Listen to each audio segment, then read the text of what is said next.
Diz assim, queridos, Romanos capítulo 15.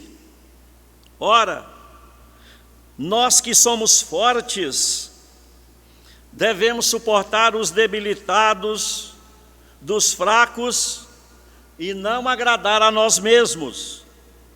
Portanto, cada um de nós agrade ao próximo no que é bom para a edificação. Pai querido, Pai amado, glorificado e exaltado seja o Teu santo nome. Estamos aqui diante da Tua presença, presencialmente, os irmãos e as irmãs que estão online, que o Senhor esteja visitando agora com poder, com graça, e que cada um de nós possa estar preparados, com as nossas mentes e os nossos corações abertos, para receber a Tua palavra. Onde ela foi lida, vai ser explicada e aplicada aos nossos corações. Me usa com poder, com graça, com autoridade, com unção. Me usa nesse momento também com criatividade para expor a Tua palavra, em nome de Jesus. Amém e amém. Meus queridos, nós vamos compartilhar nessa manhã, como eu já disse, o capítulo 6 do livro de Jonathan Leeman. Lembrando que é o testemunho cristão, que é o título aí da nossa aula de hoje, o testemunho cristão tem como resultado a edificação da igreja e o crescimento da mesma, qualitativa e quantitativamente. E nós, como servos de Deus, membros do corpo de Cristo, nós temos 4 compromissos básicos para edificar a igreja. O primeiro compromisso é dar um testemunho genuíno, dentro e fora da igreja. Segundo, orar pela igreja e os seus membros. Terceiro, frequentar a igreja regularmente.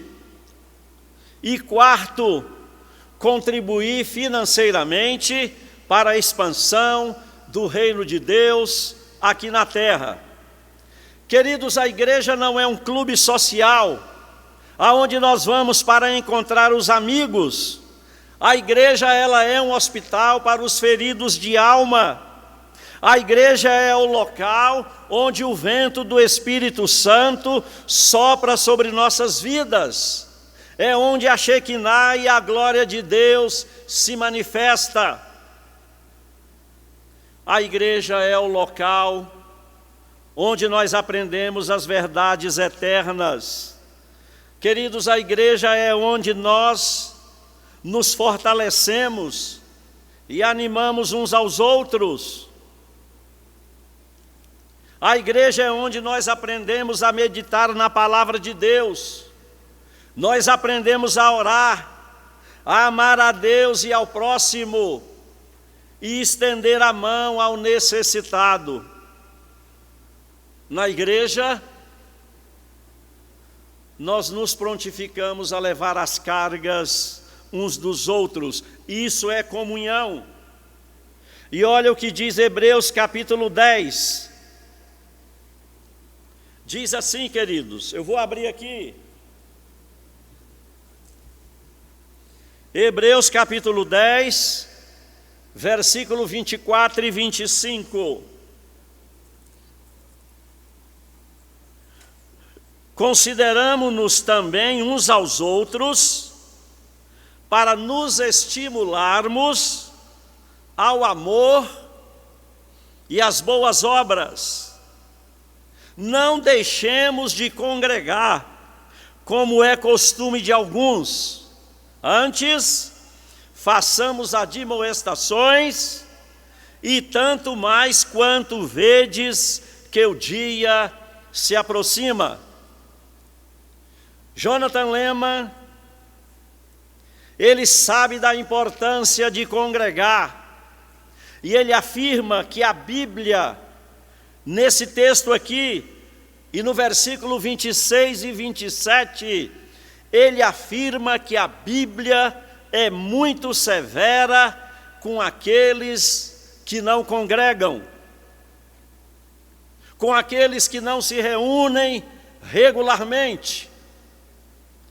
E o reverendo Augusto Nicodemos, no seu comentário de Hebreus, e ele faz uma observação interessante no versículo 24. E ele diz que considerar uns aos outros significa literalmente uma ação deliberada, uma ação decidida, uma ação determinada, uma ação proposital e voluntária. Queridos, considerar os outros é olhar para um irmão, para uma irmã e dizer: o que eu posso fazer por você? É traçar uma estratégia, meus queridos, é tratar um plano de ação, como diz o hino, é olhar para o irmão com simpatia, olhar os erros de um irmão e a todos ajudá-lo com branda compaixão. E aí o primeiro ponto, eu gostaria que passasse, ok, Cleiton? Como edificar uma igreja. E olha os versos 1 e 2 de Romanos 15. Nós que somos fortes, devemos suportar os debilitados, as debilidades dos fracos, e não agradar a nós mesmos. O apóstolo Paulo aqui, queridos, em Romanos, ele se inclui no grupo dos crentes fortes, mas ele se inclui não para se gabar, não para se ensoberbecer, não para se inflar, mas para exortar os irmãos, a mim e a você, a imitarmos a Jesus Cristo. Queridos, devemos agradar os irmãos e não a nós mesmos. O amor não é egocêntrico, o amor não é egoísta, o amor não é centrado no eu. Pelo contrário, o amor é altruísta, o amor é abnegado, o amor é focado no próximo, o amor visa o bem do próximo. Conta-se uma história que uma chinesinha,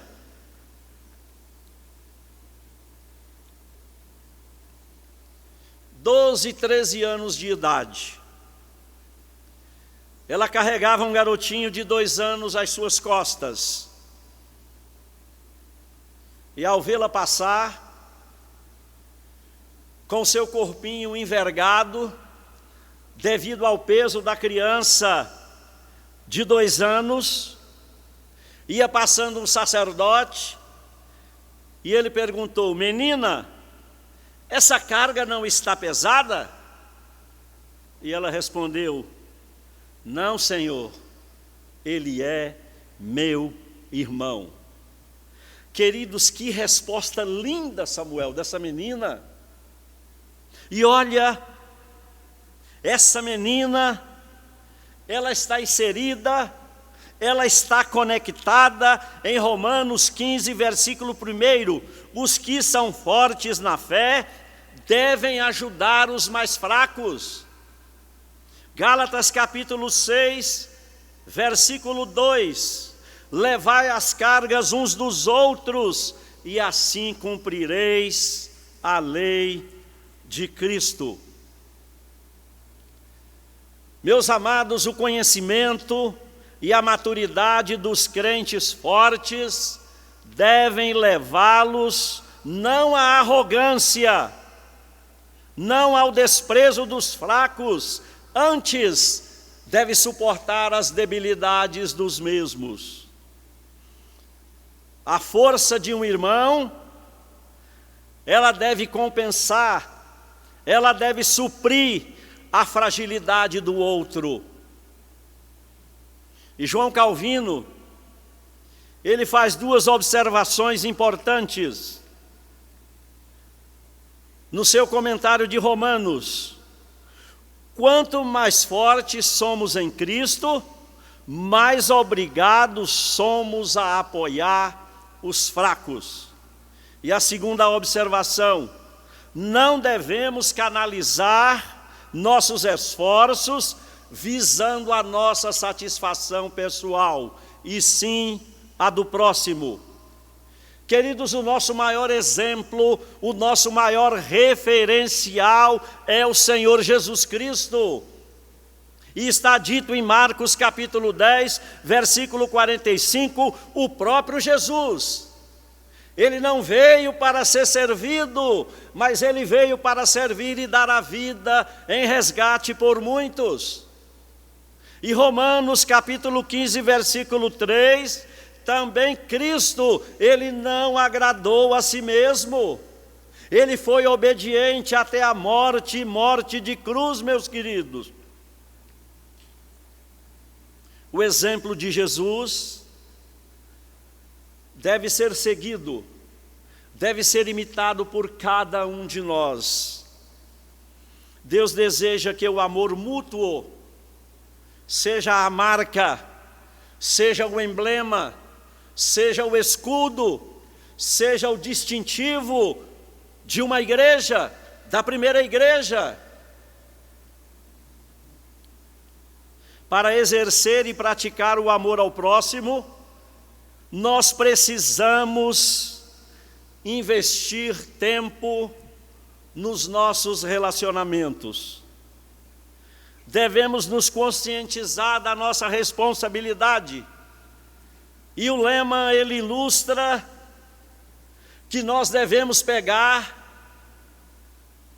as nossas marretas e os nossos serrotes e sermos práticos e não teóricos. É verdade que a marreta, ela arrebenta muita coisa, mas o sentido aqui não é esse. É porque trabalhar com marreta e serrote é trabalhoso, é cansativo, mas é necessário na obra de Deus. Semelhantemente, a obra de Deus, ela é desgastante, mas é gratificante. Os frutos são maravilhosos. Segundo aí, meu querido. E agora nós vamos partir aqui para dois pilares fundamentais para que tenhamos uma igreja edificada. Uma igreja edificada precisa estar edificada na palavra de Deus, na Bíblia Sagrada.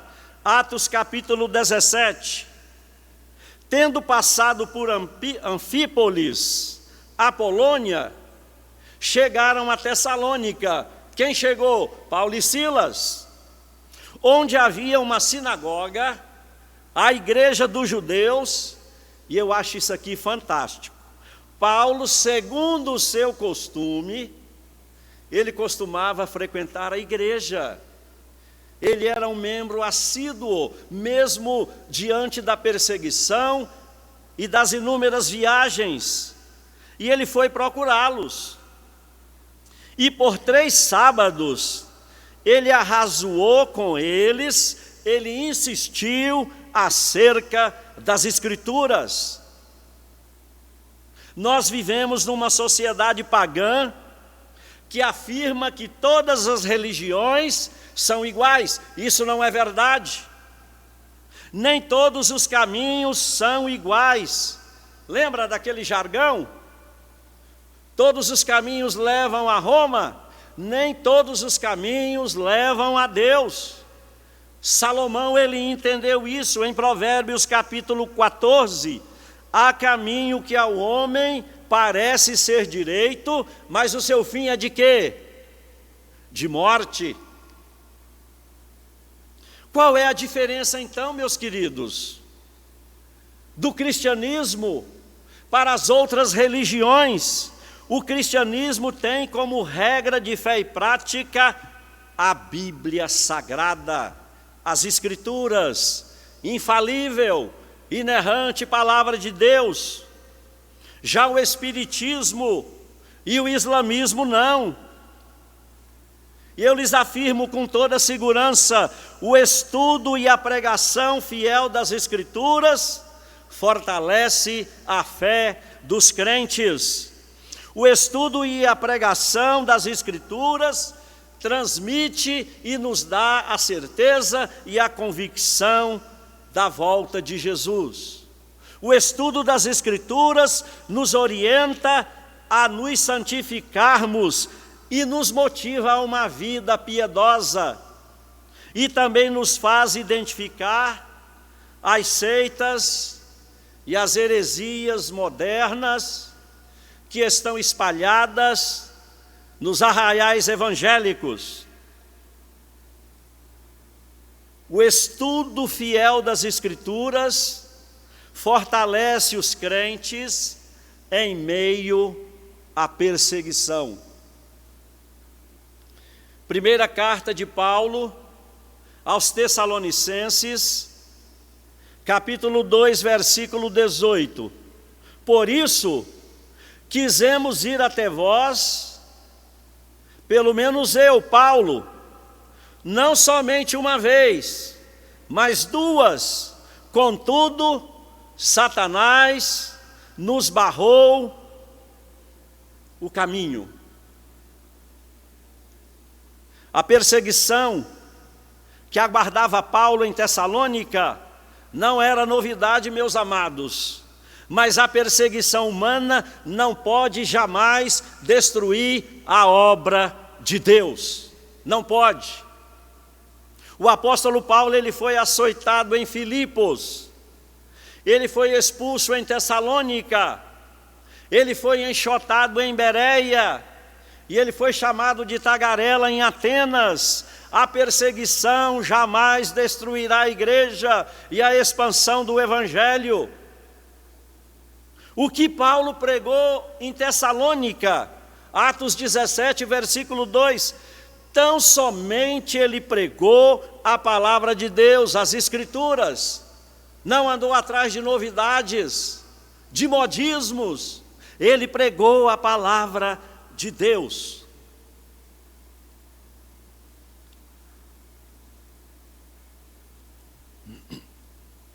E o escritor do nosso livro, o Lehmann, ele descreve a igreja da Ásia Central, próximo. E ali não é palavrão não, é formado por aqueles países ali, pequenos. Cazaquistão, Uzbequistão, Quirguiquistão e Turcomenistão. É a igreja secreta. A igreja da Ásia Central, Dona Terezinha, desses países não tem nome, não tem registro, não tem prédio. Eles se reúnem nas casas, porque senão o governo fecha as portas. A igreja da Ásia Central, ela tem em média, Itamar, 10 membros. E quando chega a 20, precisa dividir, pastor Adriano, precisa desmembrar. Porque senão o governo fica em cima. Essa igreja da Ásia Central, igreja secreta, jamais terá permissão do governo para abrir as suas portas e funcionar, igual nós temos aqui a Liberdade. E aliás aqui, Eliane e Milton, não temos aqui só uma porta, temos 3, 1, 2, 3 e uma aqui. Aliás, 2, 5 saídas. Graças a Deus por isso, meus queridos. Na cultura muçulmana da Ásia Central, eu repito, a cultura muçulmana, ela é violenta e hostil ao cristianismo. Com dor no meu coração, professar Jesus lá na Ásia Central, naqueles países, é perder a identidade familiar, é perder a identidade social e até a própria vida pelo Evangelho. E eu dou um exemplo. A revista Portas Abertas, que me parece ter uma parceria com a IPB, nesse ano, no Quirguiquistão, um muçulmano esfaqueou um idoso em frente a uma mesquita. E qual foi o crime que esse idoso cometeu? Ser cristão. Ele foi esfaqueado e morto. E a igreja do Quirguiquistão se sente vulnerável, meus queridos, oprimida. E o apóstolo Paulo, ele nos motiva e nos orienta na segunda carta a Timóteo, capítulo 3, a partir do versículo 12. Olha o que diz, Eloy, interessante. Todos quantos querem viver piedosamente em Cristo serão perseguidos. Esse é um lado da moeda, mas tem o outro lado da moeda, que é a colheita e a semeadura. Mas os homens perversos e impostores irão de mal a pior. O crente não faz justiça com as próprias mãos. É Deus que toma conta dos perseguidores da igreja, dos perseguidores de Jesus Cristo, dos perseguidores dos crentes. E Jesus também disse o seguinte em Lucas capítulo 9: se alguém quer vir após mim, a si mesmo se negue, tome a sua cruz e siga-me. Quem perder a vida por minha causa, esse a achará. Queridos, uma igreja edificada na palavra, ela causa impacto na sociedade. Atos 17, capítulo 6. Estes que transtornaram o mundo, chegou até nós. Uma igreja edificada, ela atrai o mundo e não é atraída por ele. Nós somos edificados, meus amados, pela pregação da palavra, pelas orações individual e coletivamente. Nós somos edificados pelos cânticos, pelos hinos. Nós somos edificados pela confissão de pecados, pelo discipulado, pela ceia do Senhor e pelo estudo bíblico da palavra. E qual é o resultado de uma igreja edificada, da pregação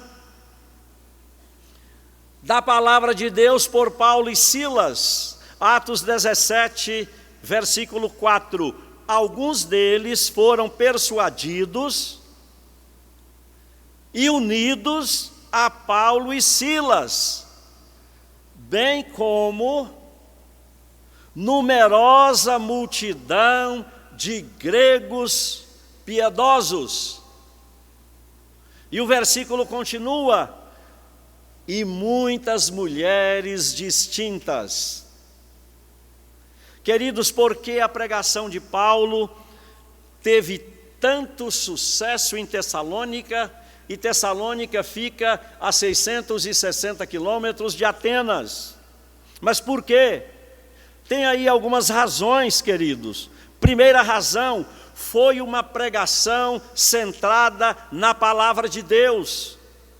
Ele pregou a vida, a morte e a ressurreição de Jesus Cristo. Foi uma pregação revestida no poder do Espírito Santo.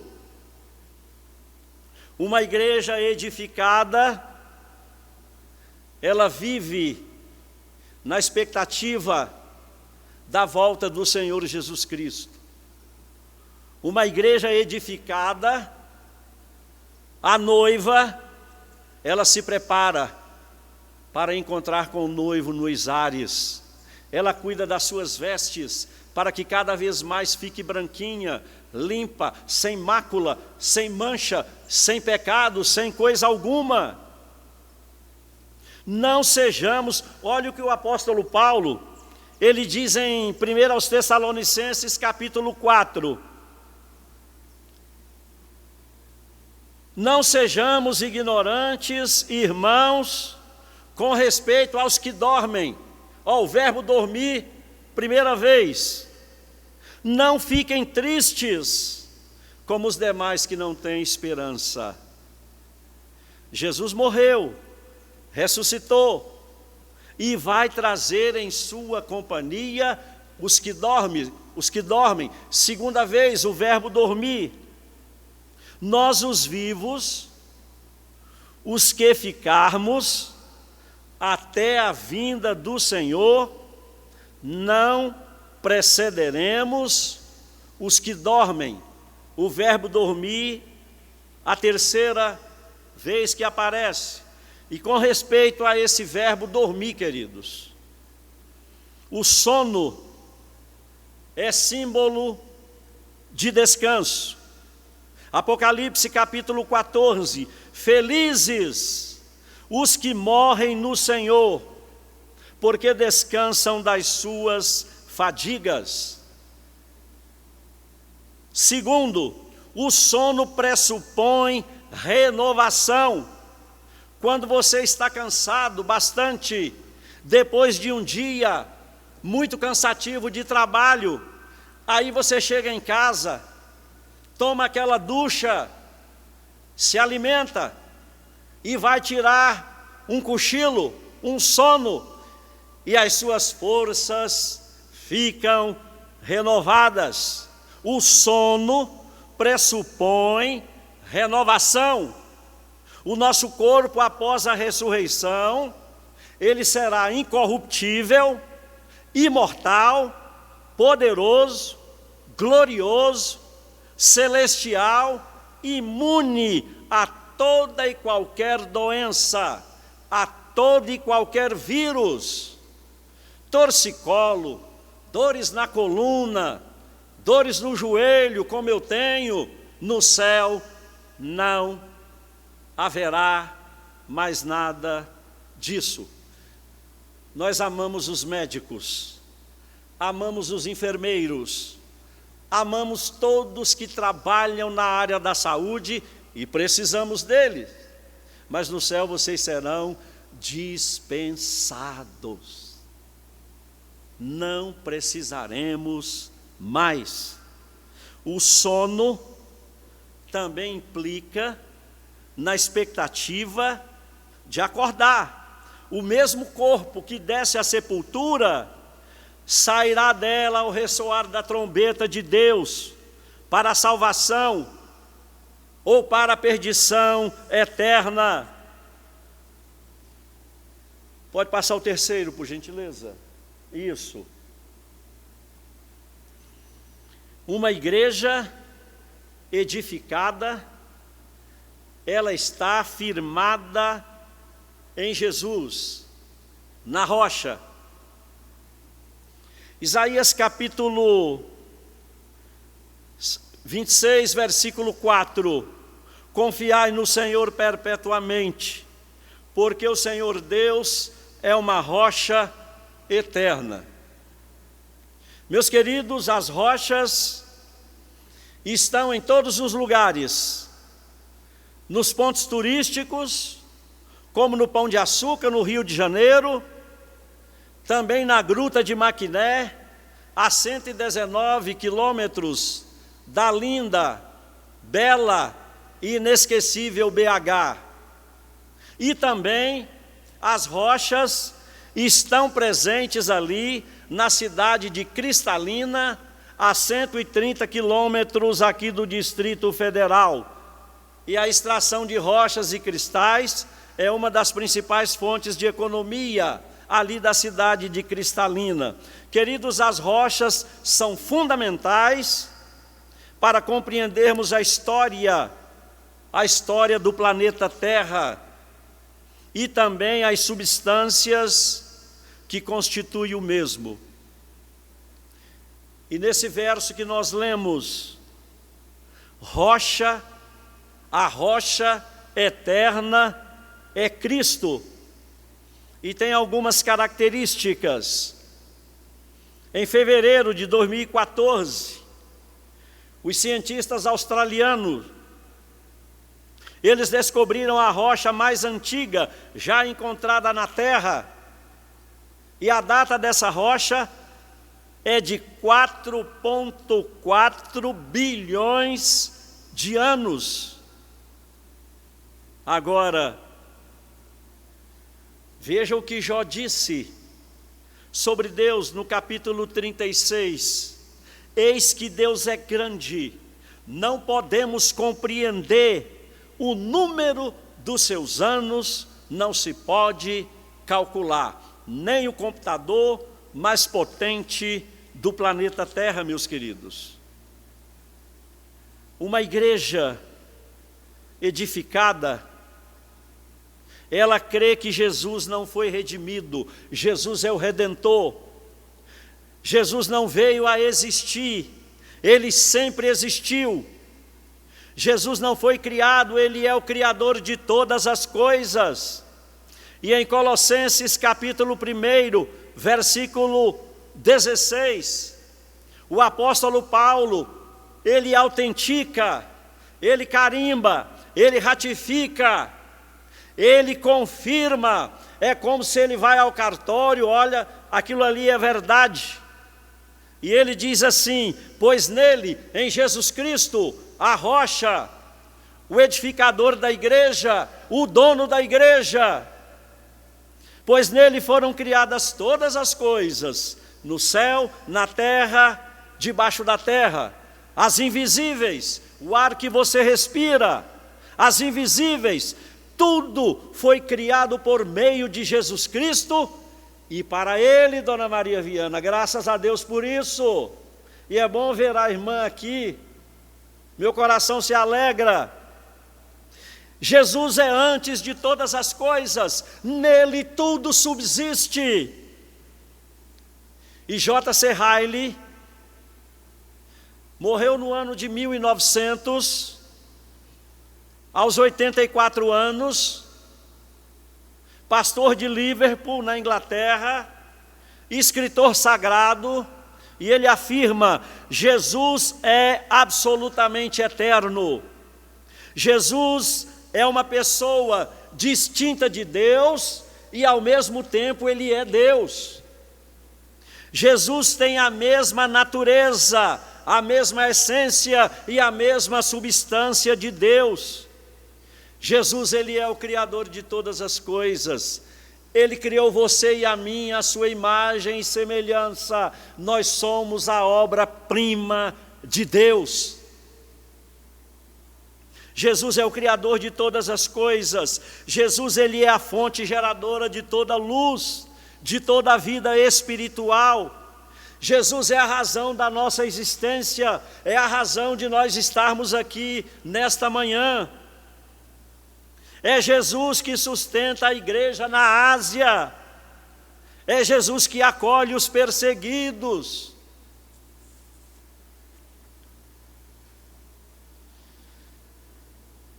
Veja o que diz Hebreus, capítulo 1, a partir do versículo 10.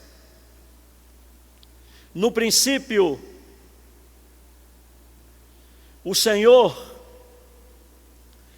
lançou os fundamentos da terra. Eu estou resumindo para a gente remir o tempo. Lançou os fundamentos da terra, e os céus são obras das tuas mãos. Eles perecerão. Tu, porém, Senhor, permanece. Sim, todos eles envelhecerão qual vestes. A roupa que a gente usa, depois de um determinado tempo, precisa ser trocada, doada.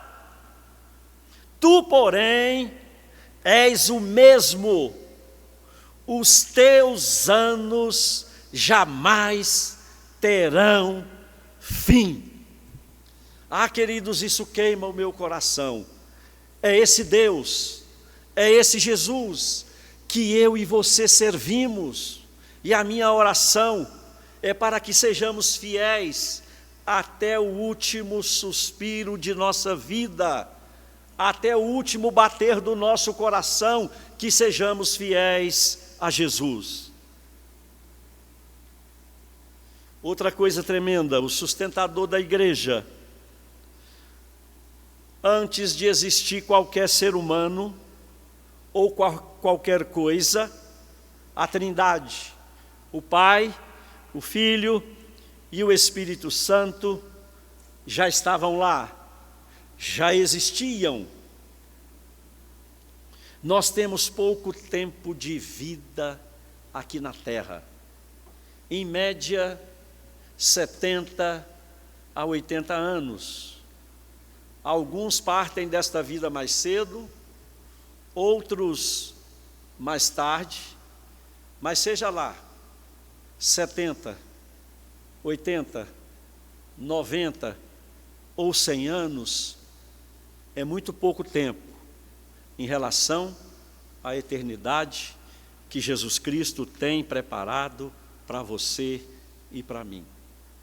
Olha, eu lhes digo com toda segurança, compensa servir a Jesus hoje e sempre. Precisamos ter a convicção, queridos, ter a certeza, ter a clareza da pessoa de Jesus, quem é Jesus e o que Ele faz. 1 Coríntios capítulo 10, versículo 4, e beberam da mesma fonte espiritual, porque bebiam de uma pedra com P maiúsculo, espiritual, que os seguia. E essa pedra era Cristo. No Antigo Testamento, a rocha indica para Jeová, indica para Deus. Já no Novo Testamento, a rocha indica para Jesus Cristo. E nesse versículo, a pré-existência de Jesus está presente. Jesus é a pedra angular que sacia a nossa sede. Jesus, Ele é o fundamento da igreja. De Jesus brota água pura e cristalina. E João Calvino, o reformador, ele afirmou que a palavra rocha tem a denotação de um manancial de água que jamais abandona o seu povo. Querido, sem água você não vive, você não sobrevive. Fomos à nutricionista essa semana, aliás, excelente nutricionista, não estou ganhando nada para fazer o merchan, a doutora Sirlene Medeiros, esposa do presbítero Anderson Rios, e uma coisa que ela bate muito, olha, pelo menos 2 litros de água por dia. Não é para tomar tudo de uma vez. E ela sugere, deixe lá uma garrafa de água no local visível da sua casa ou no seu trabalho, e você vai tomando durante o dia, para não ter problema renal. Olha, se a água, o H2O, é tão importante para a nossa vida, quanto mais Jesus, a água que sacia a nossa alma, queridos. Em Jesus, meus amados, nós nos movemos e existimos. É Jesus que nos dá a respiração e tudo mais. É Ele que nos dá o sol, a vitamina D. Ele que nos dá a chuva para regar a terra e melhorar a nossa respiração, Maria de Jesus. E eu dou graças a Deus quando começa o período da chuva. eu respiro mais aliviado. É Jesus que nos dá a saúde, que nos dá os médicos e a cura para as enfermidades. É Jesus que nos dá o alimento, a fome, o apetite e o paladar, o olfato. Só Jesus nos dá a proteção e o livramento para as nossas vidas. Só Jesus nos dá a paz no vale e a alegria em meio às lutas. Jesus, ele socorreu uma viúva que ia sepultar seu único filho. Jesus valorizou o casamento, homem e mulher, em Caná da Galileia. Jesus alimentou centenas de famílias por ocasião da multiplicação dos pães e dos peixes. Jesus salvou a família de Lídia. Jesus salvou a família do carcereiro de Filipe. Jesus salvou a sua vida. Jesus salvou a minha vida. Jesus salvou também o pecador arrependido, aqueles que estão caminhando a passos largos para o inferno. Basta confessar Jesus Cristo como Senhor e Salvador de suas vidas. Meus amados, Jesus ama, Ele edifica a igreja, Ele edifica a noiva do Cordeiro. Caminhando para o final,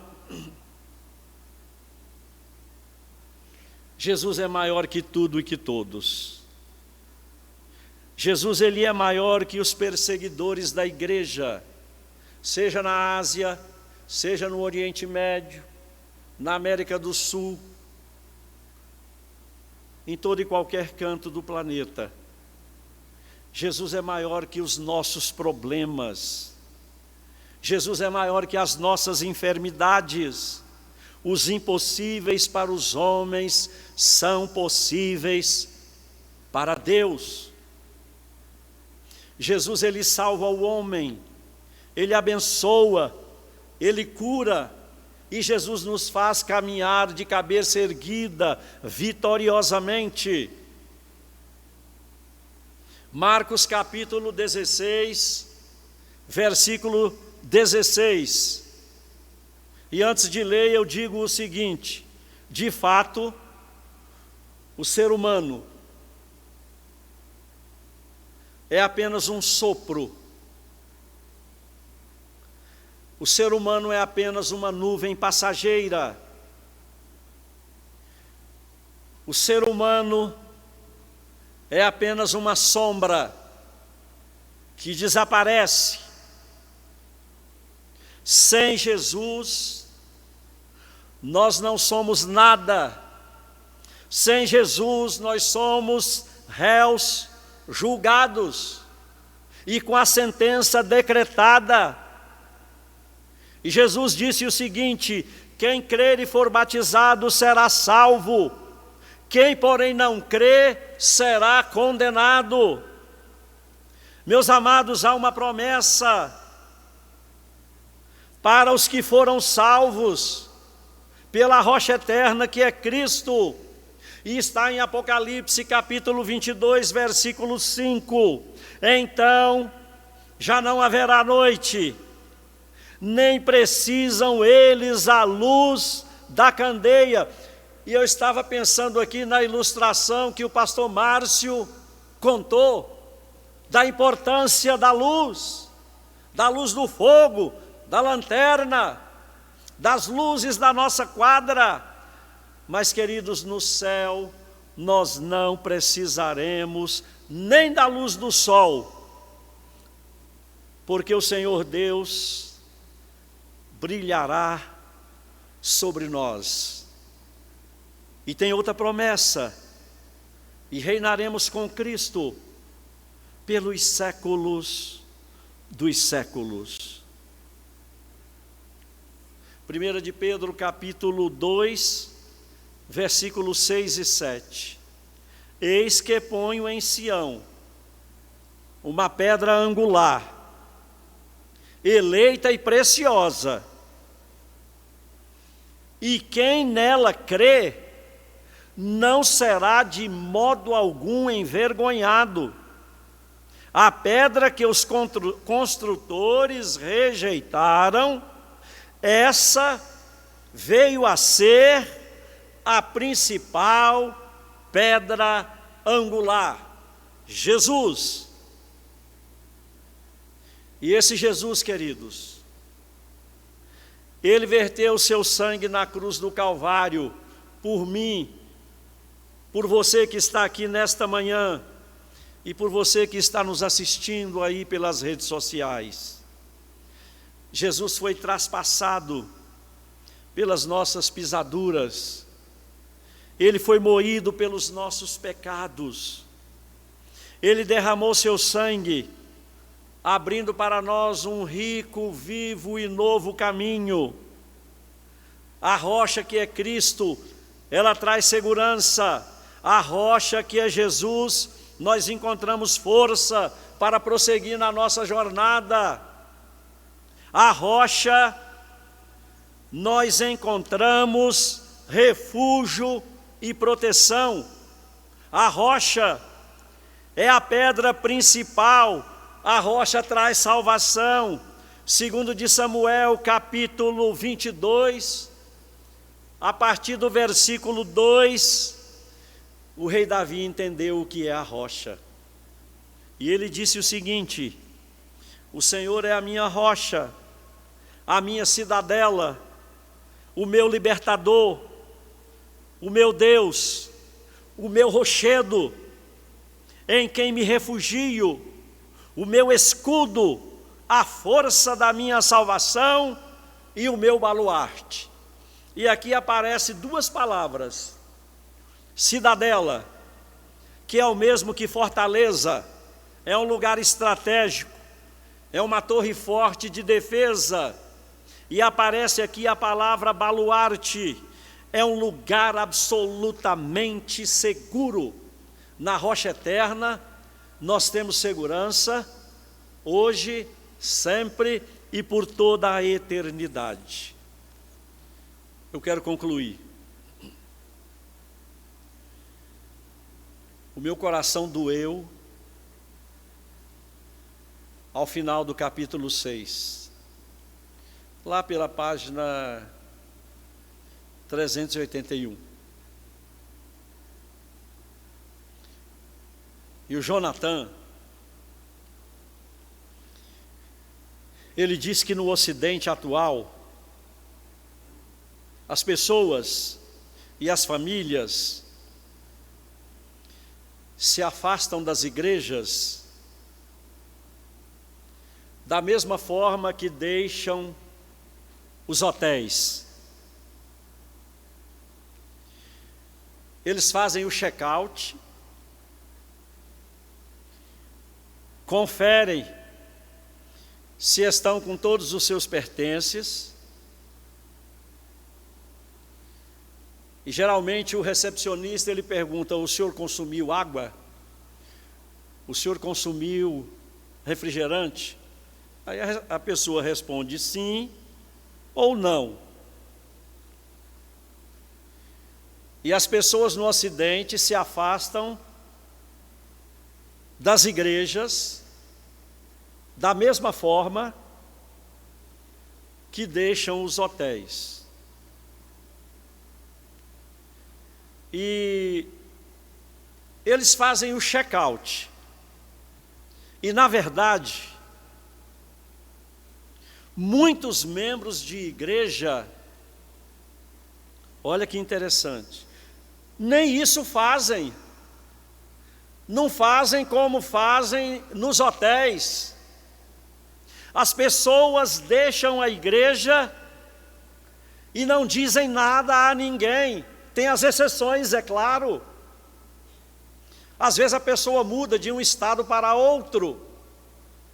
Não, eu quero frequentar a igreja X, que está mais próximo da minha casa. São as exceções. Mas as pessoas deixam a igreja e não dizem nada ao pastor, a liderança, a ninguém. Sai a francesa, de fininho, discretamente, sem se despedir de ninguém. É provável que nós somos corteses com os hotéis, porque lá, queridos, eles têm o número do nosso cartão de crédito, tem o nosso endereço, e tem lá o nome de umas 2 referências. E as pessoas abandonam a igreja por pouca coisa. Ainda mais agora, na época do vírus, eles aproveitam a oportunidade, desaparecem e não voltam mais. E isso é uma triste realidade.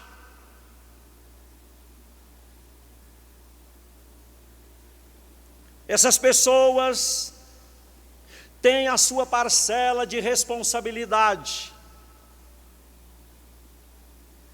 Nós também, que estamos aqui nessa manhã, nós temos também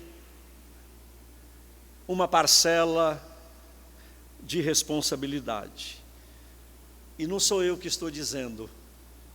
Olha o que diz as palavras do Senhor Jesus Cristo. Lucas capítulo 15. Qual dentre vós, que tem 100 ovelhas, e perdendo uma delas, não deixa no aprisco, no redil, no deserto, as 99, e vai buscar a que se perdeu, até encontrá-la, achando-a, coloca no ombro, cheio de júbilo e alegria. Aí você compartilha com o irmão da igreja: olha, o fulano que saiu da igreja na época do vírus, ele está voltando. E diz mais o texto: alegrai-vos comigo, porque já achei a minha ovelha perdida. Digo-vos que assim haverá maior júbilo no céu por um pecador que se arrepende, por um irmão que deixou a igreja, do que por 99 que não necessitam de arrependimento. Queridos, eu digo com toda convicção, nunca é tarde para começar um projeto de vida. Nunca é tarde para fazer grandes coisas para Deus. Fica essa reflexão final, que falou ao meu coração, e eu estava lembrando aqui: seja uma mãe, seja um pai. E olha, meus queridos, deixa eu contar uma historinha rápida aqui, temos ainda mais 5 minutos. Nós estávamos, pastor Adriano, em Praia Grande. Muita gente, sol forte. Estávamos hospedados a uma rua da praia, no apartamento. E a Adna sente a falta do João Pedro. Ele era pequenininho. Pai, cadê o João? Aí a irmã dela, Arlinda, deve ter ido com o Bruno lá para o apartamento.